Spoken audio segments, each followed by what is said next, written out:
Nga se sot kemi neve përplasjen e vlerave me përplasjen e antivlerave.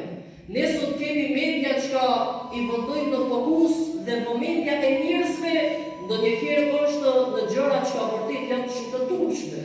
Nga ana tjetër nuk janë hiç interesante ato që vërtet nuk janë vlera.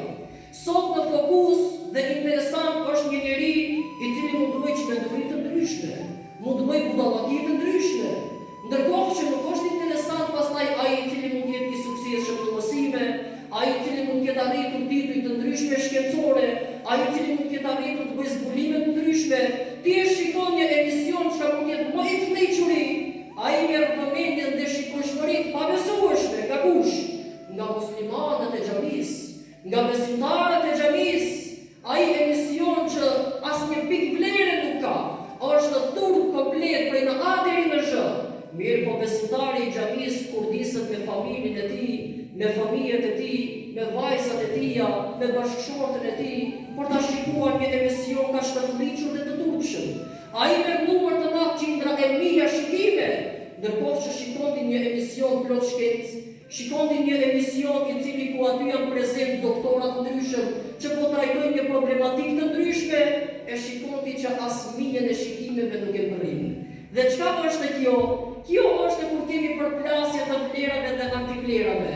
Në një kohë ku ato që Allahu i ka vlerësuar, kanë arritur besimtarët që t'i shkelin ndër këmbët e tyre, që ato besimtarët t'i ulin aq poshta që me këmbët e tyre t'i shkelin, dhe të konsiderohen krejt pa vlerë, dhe nga ana tjetër gjëra që Allahu i quajti të turpshme dhe na obligoi të largohemi prej tyre.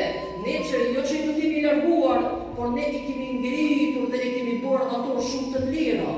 Ato i kemi bërë shumë e vlerë dhe shumë interesante dhe jemi të përkushtuar pastaj në ndjekjen e tyre. Andaj Allahu i ka vlerësuar xhamit, çdo kush i cili në forma të ndryshme mundohet t'i ulë ato, t'ua ul vlerën atyre. E ky mund të jetë edhe një musliman, ky mund të jetë edhe një besimtar, që mund ta bëjë me dije apo pa dije. Vëllezërit e mi dijeni se këtë e garantoi Resulullah alayhi salatu wassalam. Vendet më të dashura te Allahu në sipërfaqen e tokës janë xhamit e tij, sepse aty ngrihet dhe përkujtohet madhëria e tij Dhul Xhelal. Andaj me këtë shikim duket edhe ne ta vlerësojmë xhamin tonë. Ai që pretendon se e don Allahun, ai duket të dojë dhe ato që Allahu e don, dhe Allahu i don më shumë nga vetët e tij xhamit. Dhe besimtari duket që më shumë nga gjitha vetët tjera, ai i dojë xhamit. Ai duket më shumë nga gjithë vetët tjera të prezantojnë xhami, ta mbush xhamin, sepse bukuria më e madhe e një xhamie nuk janë as minarët, as musterat, as ngjyrat, as bukurimet e ndryshme që ndonjëherë i bëjnë për të dekoncentruar plotësisht xhamatin, është vetë